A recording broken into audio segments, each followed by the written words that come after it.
I would ask that the council reconsider their decision not to remove the snowbanks from the downtown area during the winter months. Obviously, they're not during the summer, but the thing being is that as the snowbanks start to increase, it narrows the travel of the path of travel for vehicles, and it becomes more of a liability for our residents and the visitors we have in the city, because they have to exit their vehicle into traffic, and also because of the snowbanks, they have to walk in either direction until they find an open area where they can get onto the sidewalk.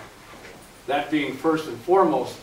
The other part of it too is that as the snowbanks increase, it also makes it more difficult for the firefighters in the event that we have a major problem in the downtown area. It's going to make it a lot worse than it is. The hazards are bad enough as it is. They have to climb over top of snowbanks to get inside of a commercial building. It's going to make it even worse.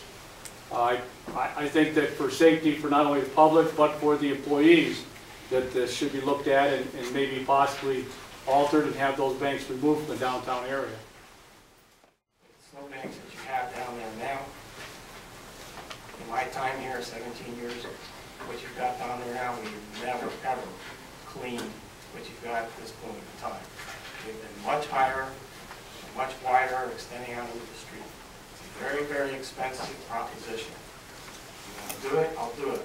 But it's going to be very expensive, and in my opinion, it's not warranted at this point in time, based on my own past experience of 17 years. Do you see the snowbanks in front of Oneida Saving Bank? There aren't any, because they pay to have them removed. So if they can do it, you know, why can't everybody? I'd like to comment on that. There are a lot of businesses down there that a bank's a pretty big, even though they're in financial trouble right now, the banks are a very rich entity. There's a lot of them that are just average, everyday Joes that have their businesses downtown. That, I mean, they've been there for a long, long time, or they're struggling just to make it. So for them to have their snow removed from in front of their, I think the chief has a very warranted concern here. Secondly, I think having our citizens walk up and down on the outsides of the cars in the street is a very dangerous thing. I pulled down to Phelps Street today. There was a gentleman that got out of his car to go into the whistle. Brandon can kind of back me up on this. They had to walk across the street, and I came around the corner very slowly, but I still could have clipped them if I was going a little bit quicker. I think this is a very dangerous situation. I think that what we need to do is bite the bullet, just like we've talked about in the past, and have these snowbanks removed. I would also like to respond to that. I think this is an entirely fueled conversation by the United Daily Dispatch. That's all it is. And it started back in the budget.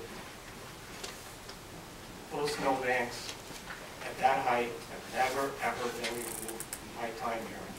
Like I said, you tell me to do it, we'll do it. But be ready to ante up, and they're going to be right back. They're going to want me. How many times do you want me to do it? We typically do it about once a year, and they're a lot worse than this. And the cost is somewhere in the neighborhood. Well, I'll give you that. It's expensive. Leave it at that. So if you're going to want me to remove it every time they get that height, you better be prepared to come up with a lot more money. So my question is, for businesses, and I understand your point, what happens when you're coming to a busy intersection on Route 5 and you're trying to sneak out of, and you're trying to get out of the business, and there's two huge snowbanks you can't see on either side to get out into traffic? By that time, it may be too late.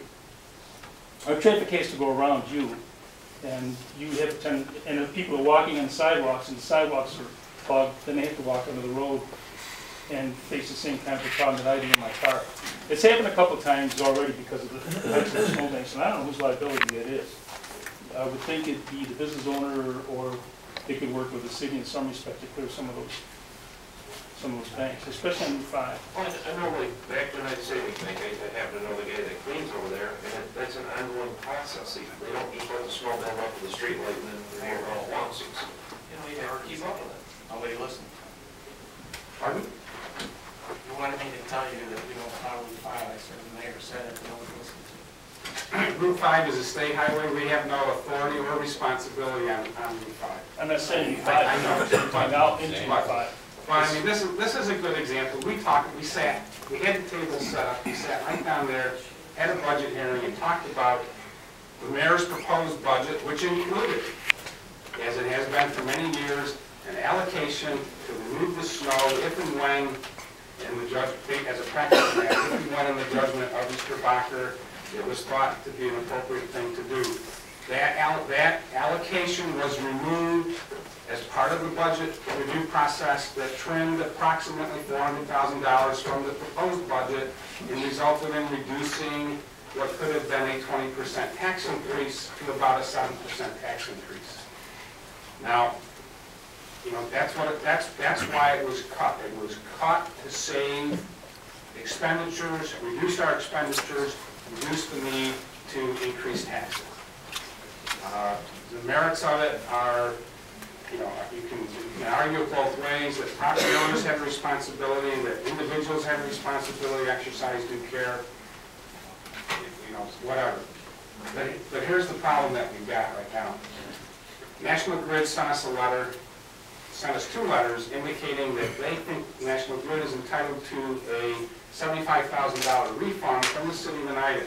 That is 1/2 of our contingency fund. We're also in the midst of negotiations with the Police Benevolent Association, and you know, depending on where that turns out, if there's any additional expenditures or a transfer to the police budget, that will come from our contingency fund. If we're going to remove the snow in front of private businesses, you know, that will either come from a rapidly diminishing contingency fund, or we would need to do whatever has to be done in order to take it from the general fund balance. So those are considerations that I think the council should have in mind. And it may make sense to ask Mr. Bacher to give us an update on what he thinks the cost would be to remove the snow. But I think this is a very good example of trying to figure out what are the things that the city has to do and what are the things that it doesn't have to do. And our city charter says property owners are responsible to maintain the sidewalks adjacent to the building and keep them clean and keep them passable and keep them safe. If the city taxpayers want to take on that responsibility, I personally have no vested interest in whether we do or we don't. So I think everybody should remember what we talked about, why we did it, and if we're going to backtrack, better make sure you know where the money's coming from and what the impact is. Because it may be politically popular, but it was very politically popular to cut the budget request and increase the tax burden. This will increase the tax burden. So, what do you want to do? It's a legislative policy decision that the council has to do. As far as I'm concerned, the guy who's responsible for removing the snow has just been on record as saying he's never in 17 years removed this snow at this height. So, as far as I'm concerned, it's over with. Well, this isn't about the merits of removing the snowbanks. This has nothing to do with the merits, in my opinion. This is an effort to try to make a political issue